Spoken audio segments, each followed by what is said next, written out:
We're abolitionists. Yeah. We're waking people up to the abortion holocaust. You bet.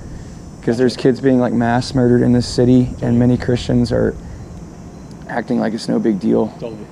Yeah. Just, we're completely against abortion. We'd prefer that we don't have these out front of the church today. If you don't mind, just like going down the street, we like are with you guys. Yeah. It's not a method that we kind of go with. Okay. And I think that there's probably just more beneficial places probably that you can go. Can you tell me like in what way you're against abortion? Like what do you do practically to fight abortion? I would say just like talking with you guys, like supporting you. My mom is actually part of the Fight for Life over in Madison. Yeah. She leads the Fight for Life in Wisconsin Dells, but she works out of Madison for it. Okay. They do some of the same stuff, and again, like we're for what you guys are doing, but it would just be something that we'd prefer that it just isn't in front of our church. So. Yeah. We're going to stay here. Okay. And it's your choice. I'm just letting you know that's kind of hopefully we're just asking you to respect us, but we'll respect your decision as well. So it's obviously a free place to stand. So there's like a killing facility really close to this place. It's right over on Prospect, correct? Or Prospect. Farwell's going this way, isn't it? Prospect right down on like North Avenue. It's affiliated. Okay, gotcha. It's right on. Yeah, I'd encourage the people of this church and encourage you to be out there on a regular basis. Amen. To plead for the lives of these children. Yep, totally. And I think like that's like a mission that God's called you to do. Like we're called to like preach the gospel, and so that's like something that we're called to do. And so we all have different like callings on our life. We all have different like purposes that God has like put inside of us. And so like again, I think actually for sure. No, I think actually we need as many people as possible to like go to these places and really make a big deal about it, and to go out into the culture and like make a big deal about mass murder, because like it's not a special calling to make a big deal about mass murder and to like obey Proverbs 24:11, which commands us to rescue those who are being taken away to death. Totally. And if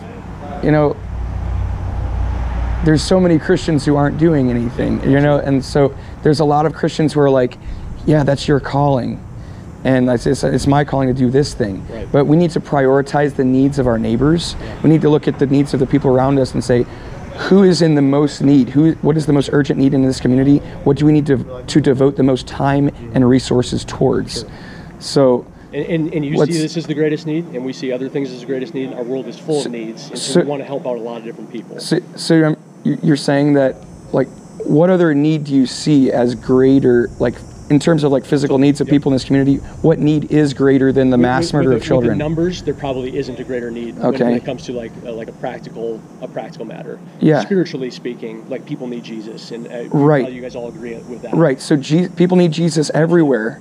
And so you should bring Jesus everywhere. It's not love in just word and talk, but in deed and in truth. Right. If we did 150 years ago with the National Guard, the state militia, they would have gone right into a hospital that was performing abortions, taking the doctors out and summarily executed them. So we need to bring Jesus everywhere. So we're going to bring Jesus everywhere anyway, right? But we need to devote more time and energy and resources towards the greater needs, right? I'm hearing you. So I'd say one thing that we do practically is we love kids. I've got 4 children. Like we fight for life by like having kids and by like pouring into them, making sure that they understand that their life is worth it. They were fearfully and wonderfully created by God, and He has a purpose on their life and for their life. And so that is one thing that we do practically, just to hopefully. My family is associated with the U.S. Air Force and Black Ops. Sure. I had a bioengineered family through their genetic program. I was outside the program because I was never in the service. But they used my DNA to actually build a artificial family, and then they killed them. Well, they were just as human as any one of us, but they used AI and they used in vitro. Yeah. And because they weren't natural born, they exterminated them once the quote terrible that what you call that shelf date, like a carton of milk or cheese. Yep. Once that date expired, they were out of there. So that's not right. Absolutely. And I protested bioengineering back in my state. I spoke out against it. I lobbied in a letter to the governor about it. Right. They wouldn't stop anything off. The University of Idaho campus was ground zero for cloning and genetic engineering, and it. Would you like one? Actually, I'm good. I'm just gonna The Mormons. There's a contingent of Mormons that were actually connected to the Nazis that came out of the research labs of Hitler's Third Reich. When they brought them into the U.S. after we lost the war. Yeah. We lost the war when we brought their scientists in because they put everything together that Hitler was working on.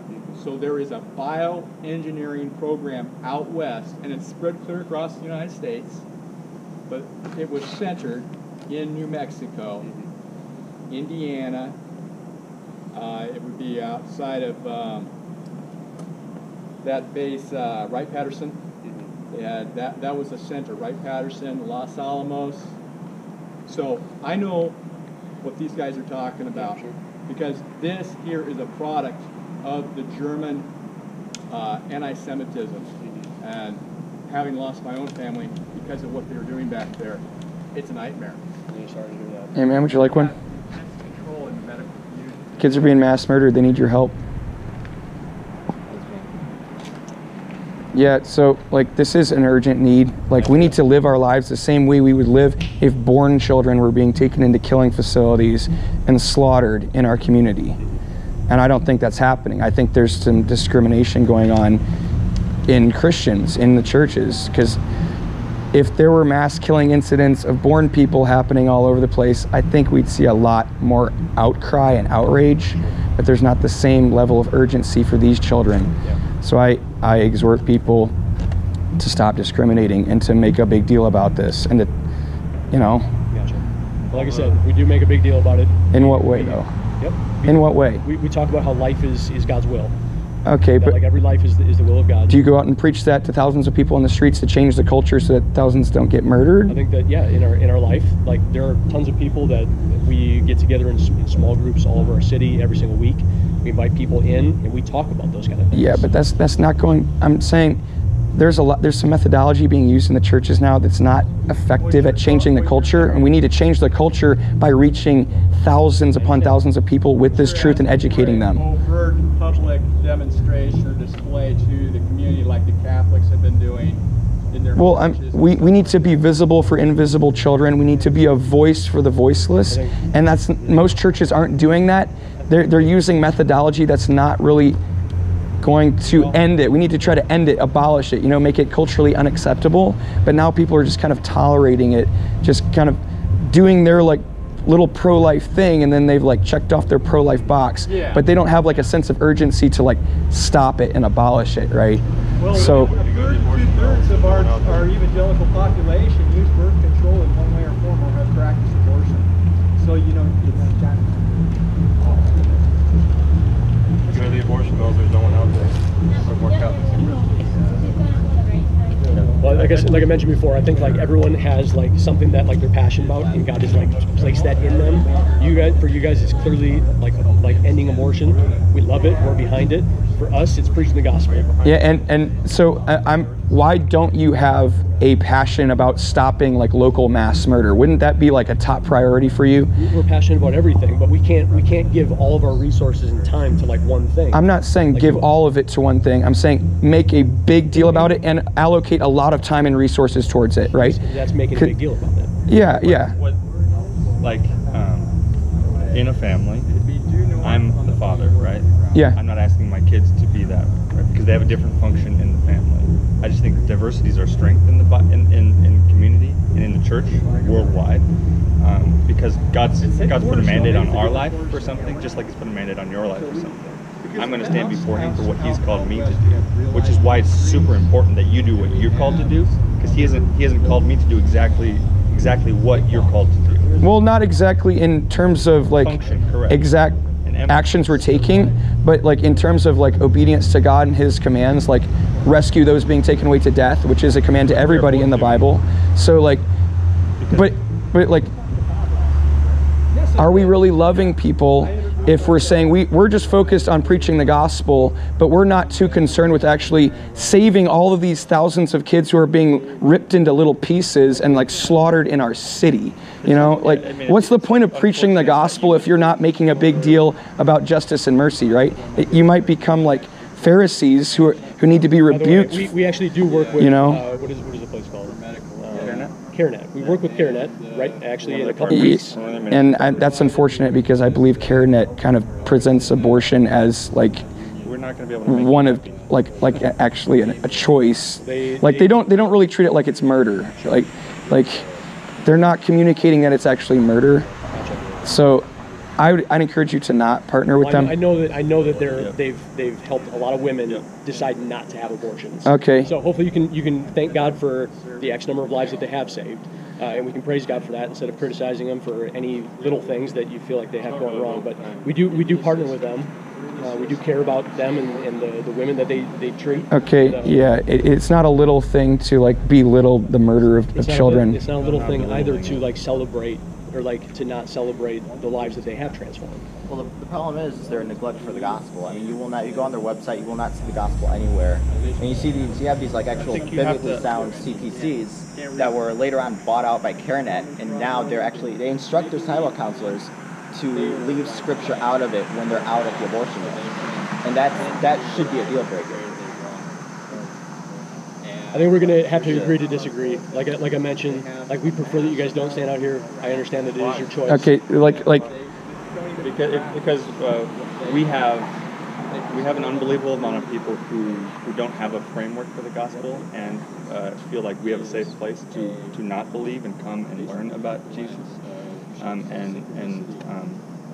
honestly, I feel like it would from first thought experience of the gospel, it's going to be a barrier for them. I would say Ephesians 5:11 is a barrier. I would assume that you would want to be at a place where people are making that decision, which I have seen and which I don't have a problem with. well, I mean, if unbelievers are coming here, then they do need to see this because they could be the ones who might murder their kids one day, you know, who could be considering this, who could have a family member considering this. Also, like, hormonal birth control has the ability to prevent implantation, and that murders embryonic children. Like, are there people at this church who are using hormonal birth control? Are there people in this church who are murdering their own children? And there are Christians, professing Christians, who are using in vitro fertilization. Do you know what that is? Yeah. And that's a murderous business. Some Christians are murdering their own children through that. And nobody's addressing it. And like, I don't know if anybody here is doing that. Do you know of other places that it is happening? IVF? That you know? Like what's happening? Like that you're sure that those things are happening? Well, that might be a better place to go to, is what we're saying. Well, no, we're going to people here to ask them to help, to be a voice for the voiceless and help these children and take urgent action to help them, I think right? We are, but we're doing it in a different way than you guys are. And you can't like force us, just like we can't force you to do it in a different way. And I'm exhorting you, and I'm saying that the way that you're doing it, from what you've told me, is pretty pathetic. That's fine. It's pretty pathetic. We don't before God for our lives. We do. And so like I'm telling you to step it up. You know, I'm telling you to really act like children are being mass murdered. And we appreciate the exhortation, really, honestly. 100%. Okay, so But go to the abortion home, there's no one out there except Catholics. Christians aren't out there. So like when you know when and where people are going to be slaughtered in a mass killing incident, is it love to not go there and to stay home and do other things that don't matter? That's what we're saying. There's other places that probably is happening at a way higher degree than probably nothing like that is going on. But it's not happening right now on Sunday morning. If it was happening right now on Sunday morning, it would be good to have people out there at affiliated. But right now, like a Catholic church. But I'm saying no more faithful than Christians are, because I've been at these abortion mills for years. I'm saying on Saturday mornings, they're slaughtering children at this place. And if people are saying, "Hey, I'm pro-life," hey, that's a terrible thing. I love these children. That's just empty words if you don't go and try to rescue them by speaking to their parents, trying to persuade them from murder, offering them assistance, being a visible light in the darkness at that wicked place to save children from death. I would say we're doing all those things. So you're saying that you are going to the killing facility. We're not doing it this way. We talk to people who like think about going to killing facilities. Well, I'm saying you need to go to the place at the time. Yes, you do, because children need you to intervene when they are about to be murdered. They are. When a woman comes to us and they're considering that like option in their life, and we talk to them, that's the equivalent of us. No, it's not. You shouldn't wait for people to come to you. When you know when and where it's happening, you need to go to them to rescue the children. Can you at least celebrate when women come to us and we talk about it? That's okay, man. But I'm saying you need to go to the place where you know when and where children are going to be murdered. It is not love. It is hate to stay home and do things of lesser importance when you know that that's happening. We said we're going to stand before God and we're going to give an account for our lives. Yeah, you are. And I'm confident on that day that I'm going to be able to say that I fulfill what He's given me to do. That's crazy, man. And hopefully you guys are too. That's crazy. You think you're going to stand before God and you can say, hey, I knew where children were going to be slaughtered, but I didn't go out there to try to stop it. It's interesting coming from someone who doesn't even know who I am. Well, you know my life. Well, you've been talking to me and you've been telling me. One area of my life, and because I don't do things the way that you do, and now you're saying that I'm gonna stand before God condemned. No, I'm saying you're not doing what the children need you to do. That's what I'm saying. I'm saying your neighbors need you to do this, and you're refusing to do it. I'm saying that there are women who come to us and talk to us about these things, and we counsel them out. Yes, and waiting for people to come to you is not appropriate when you know when and where it's happening, and you need to go to them and help them. That's why we do what we do at our church. And you're not doing what you need to do at your church. You're not doing what the children need you to do. I think that we're going to have to agree to disagree. I appreciate it if you guys leave, but if you guys stand out here, it'll be just fine. But God bless you guys. We're for you. We're 100% behind you. I love what you're doing. I mean, you want us to leave, so that's not really supporting what we're doing. Yeah. It's because we feel like it's infringing upon what we're trying to do as well. How so? Like John had mentioned before, I think that it can be a barrier to some people that might walk up and say, hey, it's like, is this what this church is doing? And it's not. This is not our methodology. And that's the problem. We approach things a different way. So, what was your name? Matt? My name is Matt. Awesome. Good to meet you, man. Think about what I said. Mario, nice to meet you, man. Nicholas, nice to meet you. And you were? I'm Christopher. I'm Bob's friend. I met him last Sunday.